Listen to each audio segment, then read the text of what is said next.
Cette vidéo vous est présentée par la boutique de Dicehall.com, les prix les plus bas sur vos jeux de société favoris.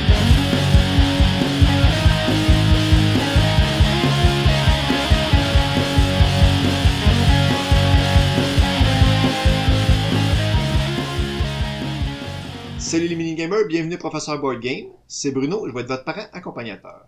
Aujourd'hui, on va regarder ensemble le jeu Loch Ness. C'est un jeu de Blue Orange qui est sorti en 2021. On les remercie d'ailleurs, Blue Orange, de nous avoir donné 7 copies pour qu'on puisse vous en parler. C'est un jeu de 2 à 4 joueurs âgés de 8 ans et plus.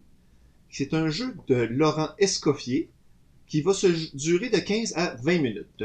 Dans le jeu, on est des monstres marins qui sortent de l'eau dans notre lac pour se faire prendre en photo, puis on veut être le monstre marin le plus impressionnant, donc il faut prendre le plus de place possible. Malheureusement, le lac n'est pas assez grand pour tous les monstres. Fait qu'il faut être celui qui est le plus grand pour gagner la partie. Dans le jeu, on va connecter des sections de monstres, un au bout de l'autre, mais attention, on peut pas passer en dessous des autres monstres, on peut passer par-dessus. Donc il faut faire attention où on place nos pièces pour pas se coincer ou pour bloquer les autres joueurs pour pas qu'ils puissent avancer. Je vous montre comment on joue et ensuite je vous dis ce que j'en pense. Pour commencer, chaque joueur va aller se chercher les 12 anneaux de monstres de la couleur de son choix. On récupère aussi la tête et la queue de notre monstre. Chaque joueur prépare son anneau de départ. C'est celui qui est de la plus petite hauteur.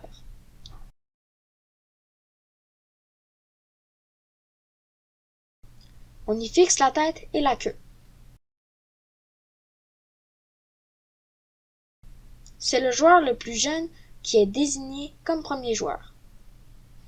En commençant par le premier joueur et en continuant dans le sens horaire, les joueurs placent leur anneau de départ dans la zone de départ. C'est la section eau profonde avec le bleu le plus foncé.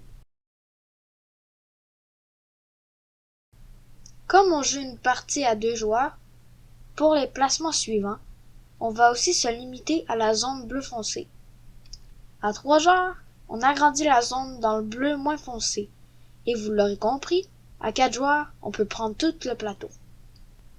Lorsque c'est son tour, un joueur essaie de placer un anneau sur le plateau. Il doit respecter certaines règles.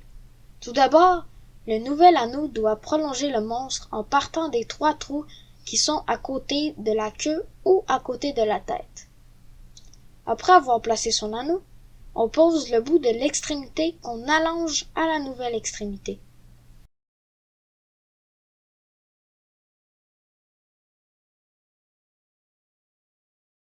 Il est permis d'enjamber sa propre tête ou sa propre queue à condition qu'on déplace celle-ci pendant ce tour. Il est cependant interdit d'enjamber la tête ou la queue d'un adversaire.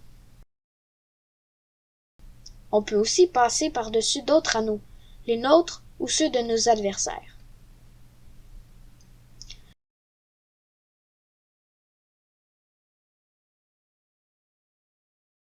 Comme vous le voyez ici, je vais passer complètement par-dessus un autre anneau, ce qui est tout aussi permis.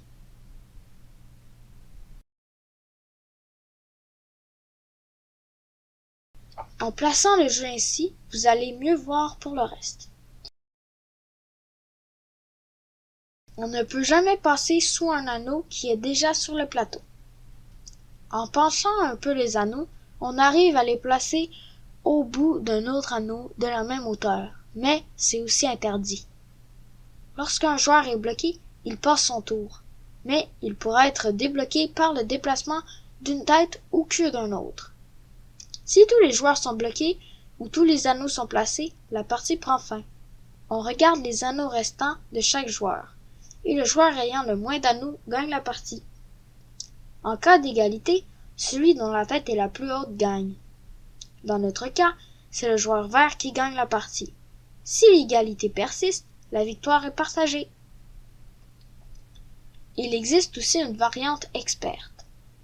Dans cette variante, les anneaux doivent être posés à 2 trous des extrémités au lieu de 1.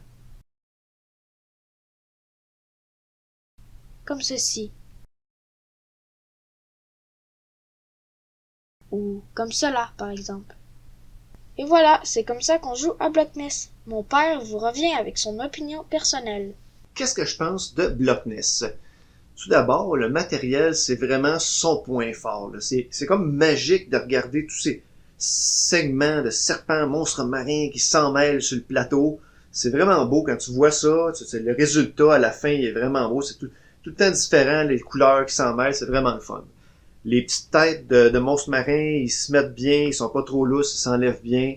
Le plateau dans lequel on met les monstres marins, vraiment un bon carton bien épais qui se maganera pas avec le temps. La distribution des formes n'est pas la même d'une couleur à l'autre. Comme si vous regardez ici, la longueur du vert est la même, mais la hauteur avec le orange, c'est pas la même.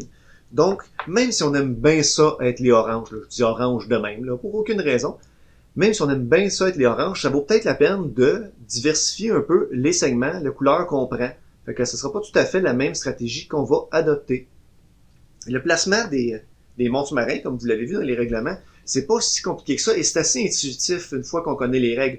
Tu sais, tu passes pas en dessous, tu peux pas passer par-dessus des têtes ou des queues, mais à part de ça, le reste, c'est de respecter la zone selon le nombre de joueurs et ça va assez bien. Puis c'est juste ces petites règles simples là, mais c'est quand même assez stratégique là. C'est simple, mais c'est ça comme je dis. Faut se concentrer à pas se coincer dans un coin et essayer en même temps de bloquer nos adversaires. On essaie à 2 joueurs, 3 joueurs, 4 joueurs. Ça va très bien avec la zone qui rapetisse selon le nombre de joueurs. C'est sûr qu'à 2 joueurs, notre tour revient plus vite, donc on peut peut-être un petit peu plus planifier d'avance que quand on est 4 joueurs. À 4 joueurs, il faut vraiment pas se mettre dans un coin parce qu'il y a 3 joueurs qui vont jouer avant nous quand on joue à 4, qui vont essayer de nous bloquer et aussi, en même temps, occuper l'espace. Fait que ça devient peut-être un petit peu plus compliqué de planifier nos coups. Mais c'est aussi le fun à 4 joueurs qu'à 2 joueurs. Et c'est sûr que plus il y a de joueurs, plus c'est impressionnant de voir tous les serpents sur le plateau à la fin que juste 2 couleurs. C'est un jeu à laquelle je vais donner la note de B+. Un bon jeu rapide, toute la famille joue, on peut jouer toutes les tranches d'âge et tout le monde a du plaisir. Et c'est pas tout le temps le plus vieux qui gagne nécessairement, on a bien du plaisir. Si vous n'êtes pas encore abonné à la chaîne, vous pouvez le faire avec le petit bonhomme ici en bas. Surveillez sur les autres vidéos le sceau d'approbation du parent accompagnateur pour d'autres jeux à jouer en famille. Vous pouvez nous suivre sur Facebook, Twitter et Instagram. À la prochaine les mini-gamers et continuez de gamer!